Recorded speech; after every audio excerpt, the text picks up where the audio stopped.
Hello students and welcome back. हम लोग continue करेंगे अपना टॉपिक परफॉर्मेंस ऑफ कॉन्ट्रैक्ट। हम लोग पढ़ रहे थे, उसमें हम लोग करना लिखना नेक्स्ट हेडिंग करेंगे। लिखना contracts which need not be perform. ऐसा कॉन्ट्रैक्ट जिसको परफॉर्म नहीं करना पड़ेगा, ठीक है। With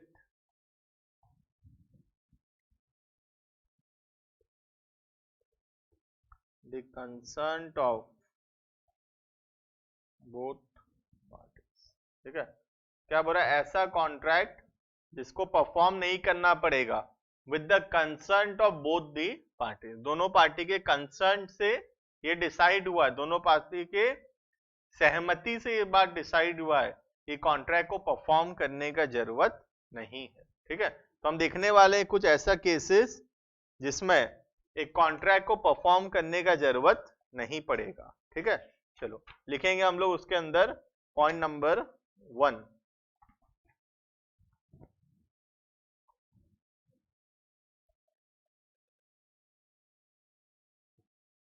Effect of novation, rescission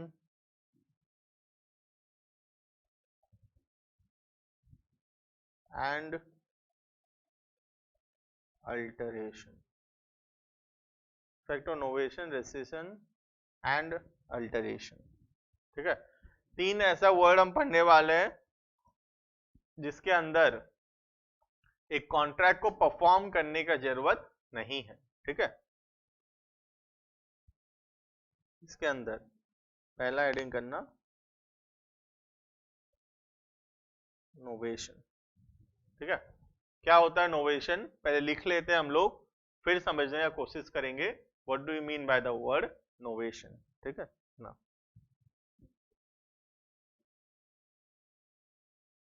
The parties to a contract may substitute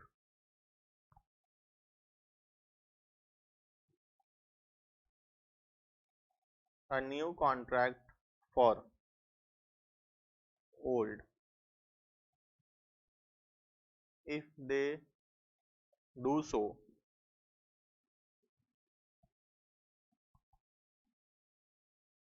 it is called novation. If they do so it is called novation.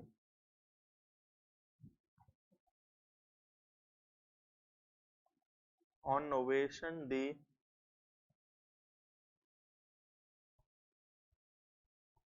old contract is discharged. On novation the old contract is discharged and it need not to be performed, and it need not to be performed.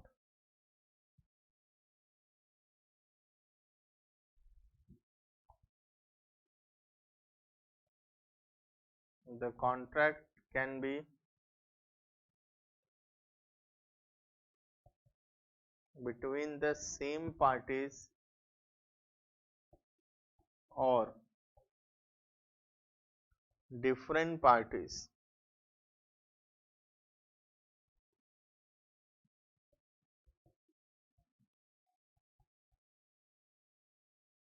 to the contract, ठीक है।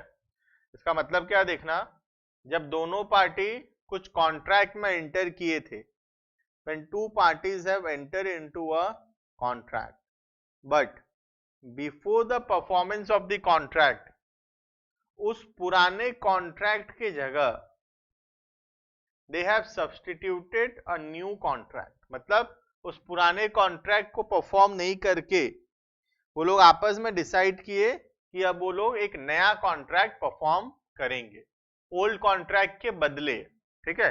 तो जब एक नया contract perform करेंगे old contract के बदले तो नया कॉन्ट्रैक्ट परफॉर्म होगा और ओल्ड कॉन्ट्रैक्ट को परफॉर्म करने का जरूरत नहीं है। मतलब ओल्ड कॉन्ट्रैक्ट क्या हो गया, डिस्चार्ज हो गया। डिस्चार्ज हो गया मतलब उसको परफॉर्म करने का जरूरत नहीं है। ठीक है, इसको बोलते हैं नोवेशन। जब एक पुराने कॉन्ट्रैक्ट की जगह एक नया कॉन्ट्रैक्ट बनाया जाता है, इधर बिटवीन द सेम पार्टीज, या तो दोनों पार्टी सेम है, या between different parties to the contract, it is known as novation. ठीक है, लिखना एग्जाम्पल, लिखना example.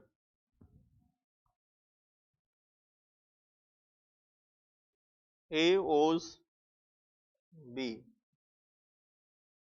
10,000 rupees.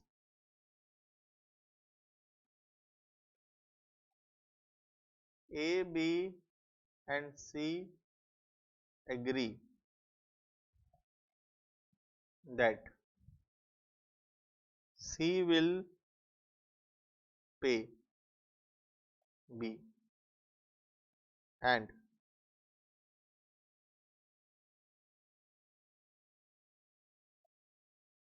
he will accept 10,000 from C.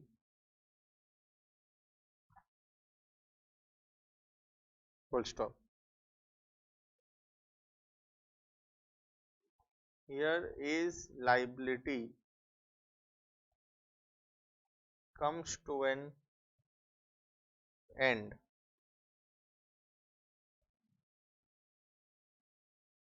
and the contract between A and B is substituted by a new contract between B and C. Is substituted by a new contract between B and C. ठीक है, तो क्या बोल रहा है, A और B के बीच में कॉन्ट्रैक्ट था। A है जो है पैसा देने वाला था किसको, B को। ये कॉन्ट्रैक्ट है और इस कॉन्ट्रैक्ट को परफॉर्म करना जरूरी है। लेकिन फिर C एग्री किया कि C पे कर देगा B को 10,000 रुपीज ए के बदले। सी एग्री किया कि सी पे कर देगा 10,000 रुपीज टू मिस्टर बी, और बी एग्री भी किया कि हाँ वो सी से पैसे ले लेगा। इसका मतलब क्या हुआ, ये जो ओल्ड कॉन्ट्रैक्ट है ये डिस्चार्ज हो गया। अब ए को पैसे देने का जरूरत नहीं है और उसके बदले ये नया कॉन्ट्रैक्ट बना। ठीक है, इसको क्या बोलते हैं, the whole process is known as novation. इसको क्या बोला जाता है, पूरे प्रोसेस को बोलते हैं हम लोग नोवेशन। क्लियर है नोवेशन का मतलब। ठीक है, नेक्स्ट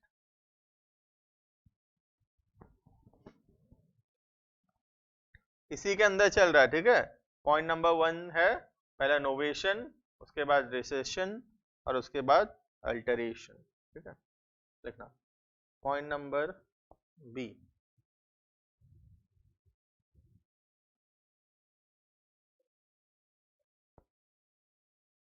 रिसेशन। लिखना इसके अंदर पहले लिखेंगे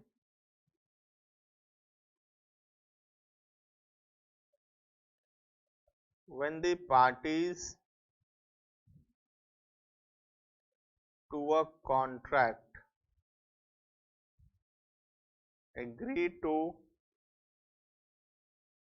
rescind it, मतलब कैंसल कर देना।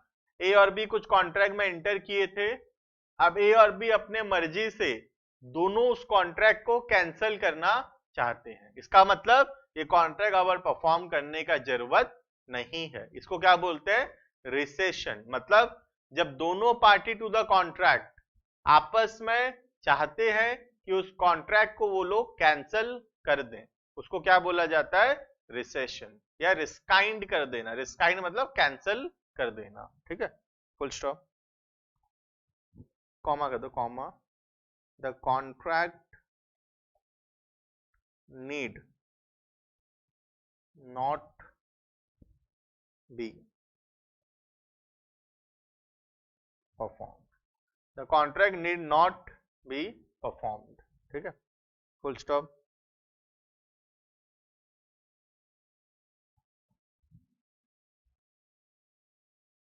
In case of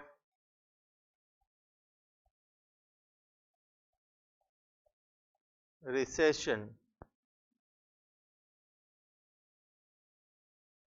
only the old contract is discharged. In case of recession, only the old contract is discharged.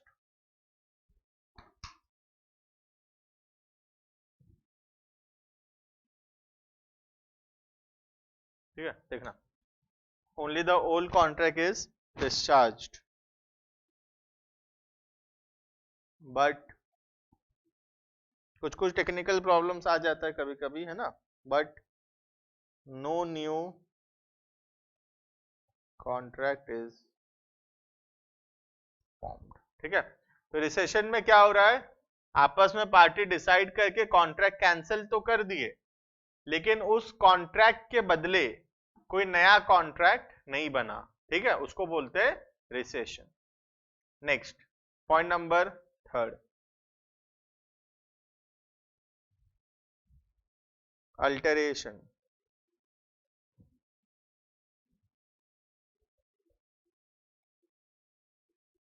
Alteration का मतलब क्या होता है, कभी कपड़ा अल्टर कराए हो, मतलब थोड़ा सा माइनर कुछ चेंजेस कराना, उसको बोलते हैं अल्टरेशन. ठीक है, देखना,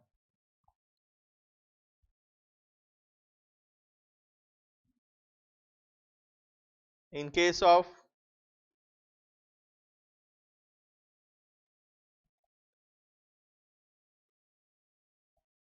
alteration,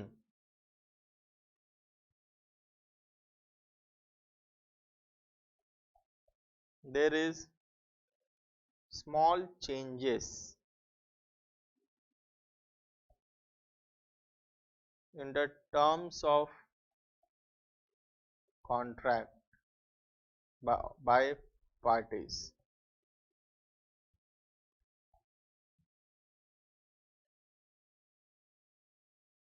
Full stop.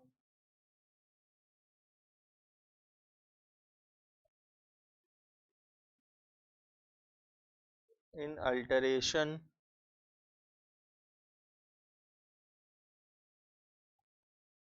new contract is formed in place of old contract with small changes. The old contract is discharged and the new contract is to be performed. The old contract is discharged and the new contract is to be performed. ठीक है, full stop.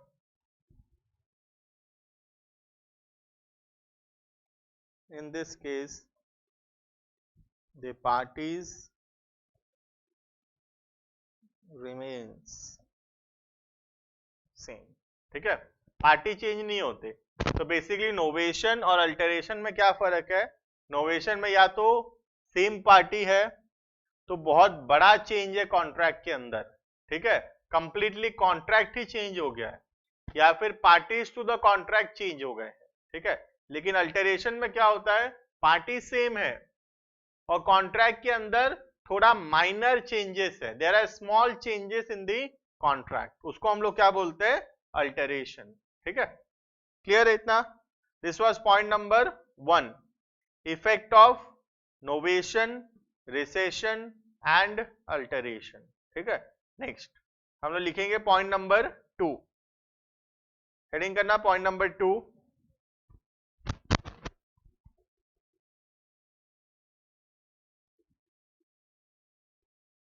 promisee may waive or remit performance। ठीक है, तो यहां क्या बोल रहा है, वेव का मतलब क्या होता है, वेव का मतलब होता है माफ कर देना। ठीक है, वेव का मतलब होता है माफ कर देना।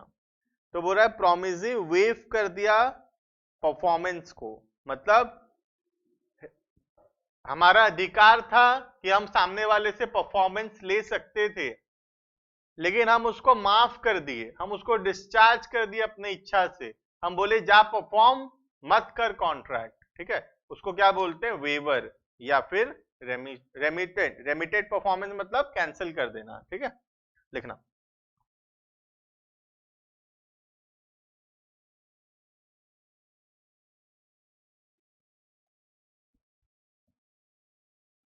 The performance of promise may be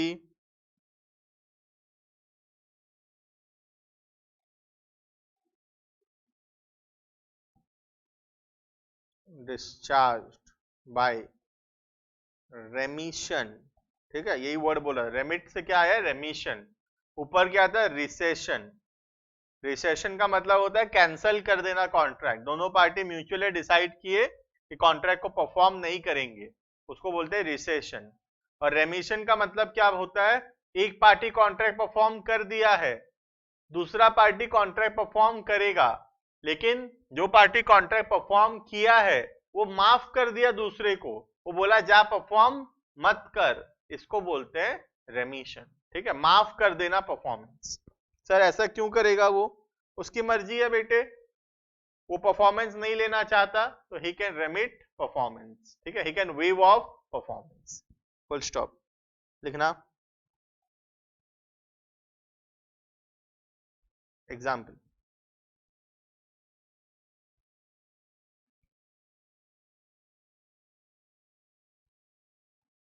A owes B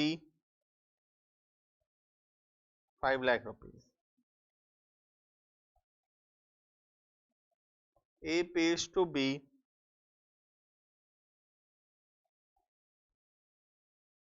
4 lakh कर दो, A pays to B 4 lakh rupees।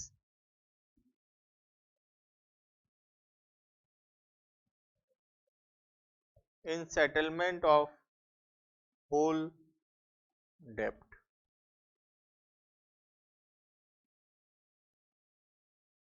if B accepts the whole debt is discharged। If B accepts the whole debt is discharged। ठीक है, अब इसका मतलब क्या देखना, A B को पैसा देने वाला है। ठीक है, सॉरी, A B को पैसा देने वाला है, करेक्ट, और B जो है गुड्स सप्लाई किया है। ठीक है, तो B 5 लाख का गुड्स सप्लाई किया है और A जो है B को 5 लाख रुपए देने वाला है। ठीक है, तो अब B का अधिकार है कि B 5 लाख रुपए क्लेम कर सकता है A से। ठीक है, A 5 लाख की जगह 4 लाख दिया। ठीक है, और अगर B उसको एक्सेप्ट कर लेता है, बी की मर्जी है, बी चाहे तो एक्सेप्ट कर सकता है, बी चाहे तो एक्सेप्ट नहीं भी कर सकता है। अगर बी एक्सेप्ट कर लेता है, ठीक है, तो पूरा का पूरा डेप्ट डिस्चार्ज हो गया, मतलब पूरा का पूरा 5 लाख रुपए क्लियर माना जाएगा। इसको क्या बोलते हैं, रेमिशन। मतलब जो हमारा अधिकार है कॉन्ट्रैक्ट के अंदर परफॉर्मेंस लेने का, उस कॉन्ट्रैक्ट का जो अधिकार है उसको वेव कर देना, उसको माफ कर देना, उसको क्या बोलते हैं, रेमिशन। क्लियर है रेमिशन क्या होता है। अगर बी एक्सेप्ट नहीं करेगा तो ए को पूरा 5 लाख रुपए देना पड़ेगा, लेकिन फिर भी बी एक्सेप्ट कर लिया, ठीक है, उसको क्या बोला जाता है, रेमिशन। अब समझ में आया कोई पार्टी अपना अधिकार क्यों छोड़ेगा। ठीक है, उसकी इच्छा है ना। Next point number 3,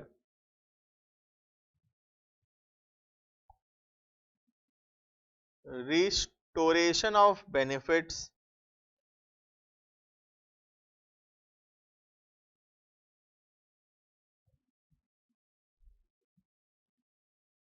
under a voidable contract। ठीक है, तो ये अब ऊपर से लिंक नहीं है, अब ये थोड़ा सा अलग ही चीज है। ठीक है, इसी के अंडर दिया हुआ है, लेकिन एक्चुअल में देखोगे तो इतना ही है। ये जो पढ़ रहे हैं ना हम लोग, contract which need not to be performed, ये पॉइंट नंबर 1 और पॉइंट नंबर 2 ही है बस उसमें। ठीक है, पॉइंट नंबर 3 थोड़ा सा अलग चीजों के बारे में है। क्या बोल रहा है कि अगर किसी भी व्यक्ति को कुछ भी फायदा हुआ है अंडर अ वॉइडेबल कॉन्ट्रैक्ट, तो उसका ड्यूटी बनता है कि उस कॉन्ट्रैक्ट का जो बेनिफिट्स है उसको रिस्टोर करेगा, मतलब वो बेनिफिट्स को वापस करेगा। ठीक है, सिमिलरली पॉइंट नंबर 4 में हम पढ़ेंगे वॉइड के बारे में। अगर कोई कॉन्ट्रैक्ट या कोई एग्रीमेंट वॉइड होता है तो उसके अंदर अगर हमको कोई भी बेनिफिट्स हुआ है, अगर कोई भी फायदा हुआ है, तो वो हमारा ड्यूटी बनता है कि हम उसको रिस्टोर करेंगे, मतलब उस बेनिफिट्स को हम लोग वापस देंगे। ठीक है, लिखना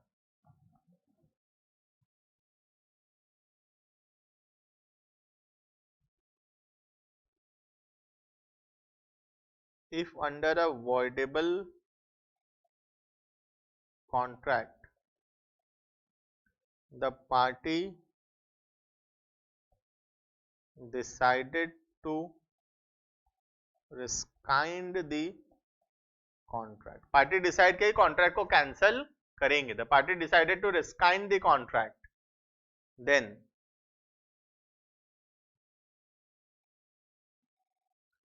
he has to restore the benefits under the contract। ठीक है, he has to restore the benefits under the contract। जैसे कि हमारे साथ कोई फ्रॉड किया, ठीक है, हमको सामान बेच दिया, अब अगर हम कॉन्ट्रैक्ट को कैंसिल करना चाहते हैं तो हम अधिकार है हमारे पास, हम कॉन्ट्रैक्ट को कैंसिल कर सकते हैं, और अगर हम कॉन्ट्रैक्ट कैंसिल करते हैं तो हम अपना सामान वापस देंगे, जो सामान हमको दिया गया था, और हमारा अधिकार है, हमको हमारा पैसा वापस मिलेगा। सिंपल सा बात है, अगर कोई वॉइडेबल कॉन्ट्रैक्ट है और पार्टी डिसाइड करता है कि कॉन्ट्रैक्ट को कैंसिल करना है, तो उस कॉन्ट्रैक्ट के अंदर जो भी बेनिफिट्स हुआ है, जो भी फायदा हुआ है, उसका वापस दे देंगे। जो हमको फायदा हुआ है हम वो वापस कर देंगे, और हम जो दिए थे वो हम वापस ले लेंगे। ठीक है, पॉइंट नंबर 3 वॉइडेबल के बारे में, और पॉइंट नंबर 4 वॉइड के बारे में। ठीक है, तो फटाफट से लिखेंगे, कोई बहुत ज्यादा इसमें समझने का चीज नहीं है। ठीक है,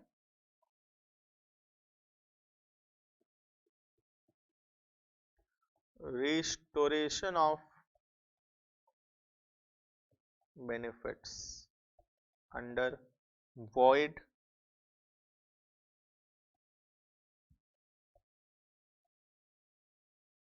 agreements। ठीक है, restoration of benefits under void agreements।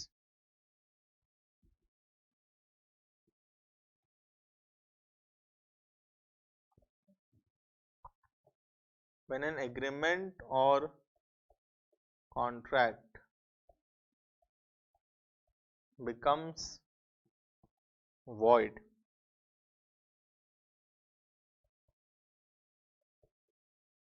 any person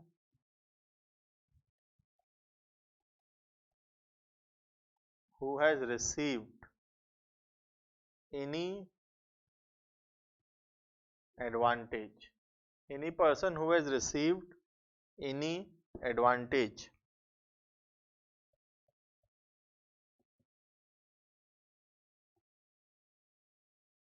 under the agreement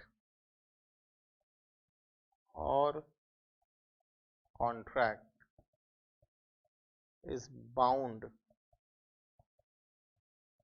to restore it। ठीक है, इसका मतलब कोई भी एग्रीमेंट या कोई भी कॉन्ट्रैक्ट अगर वॉइड डिक्लेयर होता है तो उस कॉन्ट्रैक्ट के अंदर अगर किसी को भी कोई भी फायदा हुआ है तो वो उस व्यक्ति का ड्यूटी बनता है कि वो चीज वो रिस्टोर करेगा, मतलब वो पैसा वो वापस करेगा। ठीक है,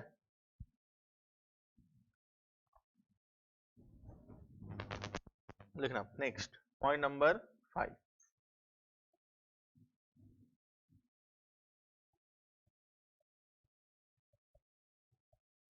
communication of recession.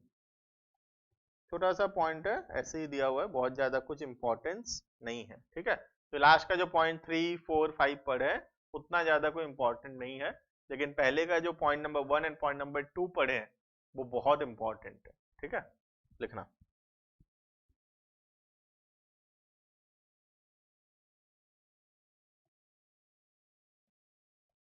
In case of recession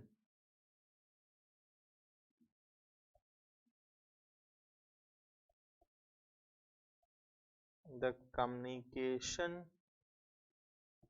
will take place as offer and acceptance is communicated। जैसे एक ऑफर या एक एक्सेप्टेंस को हम लोग कम्युनिकेट करते हैं, ठीक उसी तरह हम लोग रिसेशन को भी कम्युनिकेट करेंगे। मतलब अगर हम कोई कॉन्ट्रैक्ट को कैंसिल करते हैं तो उस कॉन्ट्रैक्ट को हम लोग कैंसिल करना कैसे कम्युनिकेट करेंगे, जैसे हम एक ऑफर या एक्सेप्टेंस को कम्युनिकेट करते हैं। याद है ऑफर या एक्सेप्टेंस का कम्युनिकेशन ठीक उसके उसी के जैसा है। ठीक है, नेक्स्ट हेडिंग करेंगे डिस्चार्ज ऑफ अ कॉन्ट्रैक्ट।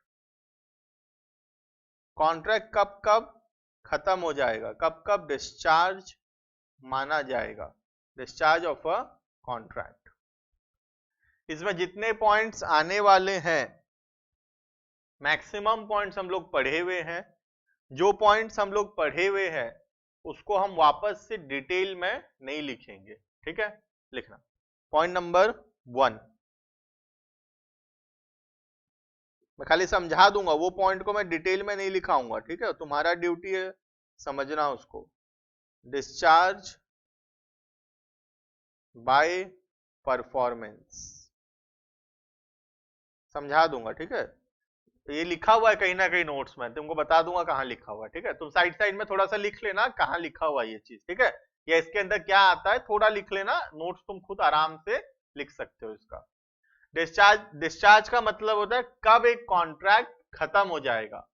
ठीक है, डिस्चार्ज बाय परफॉर्मेंस का मतलब जब एक कॉन्ट्रैक्ट को परफॉर्म कर दिया जाएगा, ए जो बोला था वो चीज वो कर दिया, बी जो बोला था बी वो चीज कर दिया, तो एक कॉन्ट्रैक्ट कंप्लीट माना जाएगा। इसको बोलते हैं डिस्चार्ज बाय परफॉर्मेंस। और हम लोग पढ़े हैं ये दो टाइप का परफॉर्मेंस होता है, एक है एक्चुअल परफॉर्मेंस, एक है अटेम्प्टेड परफॉर्मेंस। ठीक है, तो शायद इस चैप्टर में पढ़े हो कि नहीं, एक मिनट, हाँ मैं देख देता हूं इस यूनिट में था कि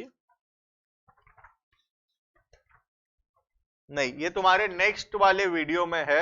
एक्चुअल में प्रॉब्लम क्या है, मुझे लगा पढ़ा दिया हूं क्योंकि आगे वाला वीडियो मैं पहले रिकॉर्ड कर चुका हूं। ठीक है, तो एक्चुअली अटेम्प्टेड परफॉर्मेंस ठीक इसके नेक्स्ट लेक्चर में तुमको मिलने वाला है, तो वहां पे तुम इसको पढ़ोगे। तो अभी यहाँ पे हम लोग नहीं पढ़ रहे उसको। ठीक है, मैं वैसे पढ़ा चुका हूं लेकिन तुम लोग नहीं पढ़े हो क्योंकि वो नेक्स्ट लेक्चर है, वो पहले रिकॉर्ड हुआ था, ये लेक्चर अभी रिकॉर्ड हो रहा है। ठीक है, next point number B,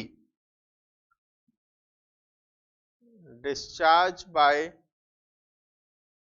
mutual agreements.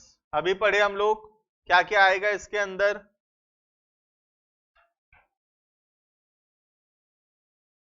Novation,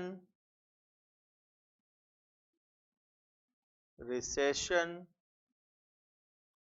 alteration या फिर रेमिशन, ये सारा इसके अंदर आएगा। आज ही पढ़े हम लोग। ठीक है, next point number C, discharge by impossibility, ये भी नेक्स्ट क्लास में पढ़ोगे तुम लोग। डिस्चार्ज बाय इम्पॉसिबिलिटी मतलब कॉन्ट्रैक्ट को परफॉर्म करना इम्पॉसिबल हो चुका है, ये भी नेक्स्ट वीडियो में मिलने वाला है तुमको। दो टाइप का इम्पॉसिबिलिटी है, initial impossibility and subsequent impossibility, ठीक है। तो ये तुम्हारा नेक्स्ट चैप्टर में है दोनों, इसलिए अभी यहाँ पे हम लोग नहीं पढ़ रहे, क्योंकि नेक्स्ट चैप्टर में एकदम डिटेल में एक एक क्लास लेके ये सब चीज पढ़ाया जा चुका है, ठीक है। नेक्स्ट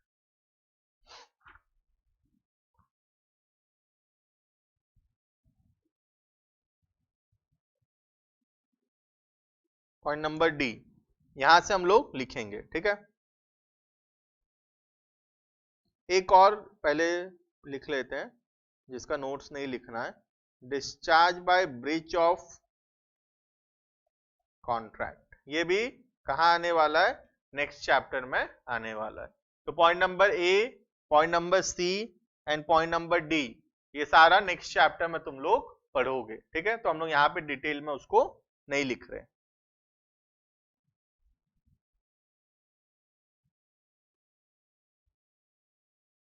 नेक्स्ट तो एक दो तीन पॉइंट और है जो हम लोग अभी लिखेंगे, ठीक है। लिखना पॉइंट नंबर ई से हम लिखेंगे discharge by lapse of time, यहां से हम लोग लिखना स्टार्ट करेंगे, discharge by lapse of time. देखना पहले लिख लेते हैं, a contract should be performed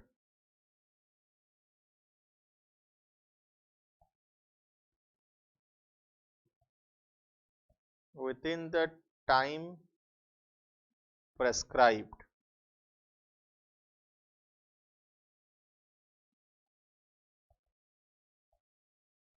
and if no action is taken within time then contract is discharged, ठीक है।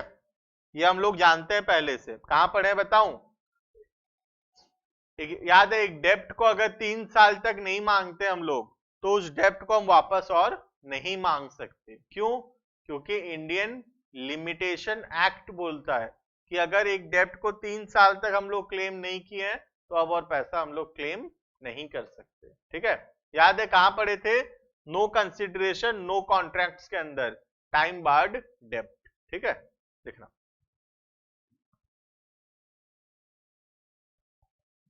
एग्जाम्पल,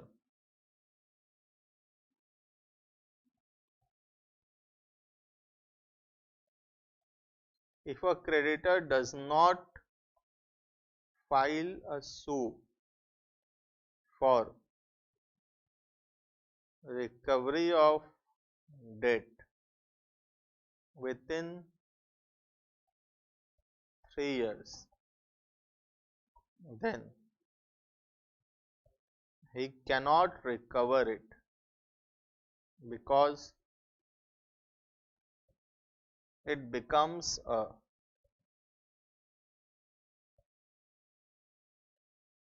टाइम बार्ड डेप्ट। वो क्या बन जाता है, टाइम बार्ड डेट बन जाता है, मतलब अब उस डेट का पैसा और हम लोग रिकवर नहीं कर सकते, ठीक है। नेक्स्ट डिस्चार्ज बाय लॉ, आखिरी पॉइंट है पॉइंट नंबर 6, ठीक है। डिस्चार्ज बाय लॉ, कोई कॉन्ट्रैक्ट हम लोग किए जरूर थे लेकिन अब लॉ बोलता है कि उसको और हम परफॉर्म नहीं कर सकते, तो फिर हम लोग उसको परफॉर्म नहीं करेंगे, ठीक है। जैसे इंडिया और चाइना के बीच में कोई कॉन्ट्रैक्ट हुआ था, मैं सपोज चाइना के किसी व्यक्ति से कोई कॉन्ट्रैक्ट किया था लेकिन इंडिया और चाइना के बीच में वॉर हो गया, तो अब लॉ बोलता है कोई भी इंडियन व्यक्ति अपने दुश्मन कंट्री से कोई भी कॉन्ट्रैक्ट में एंटर नहीं कर सकता, ठीक है। तो कॉन्ट्रैक्ट क्या हो गया, कॉन्ट्रैक्ट डिस्चार्ज हो गया, मतलब कॉन्ट्रैक्ट को परफॉर्म करने का जरूरत नहीं है, ठीक है। लिखना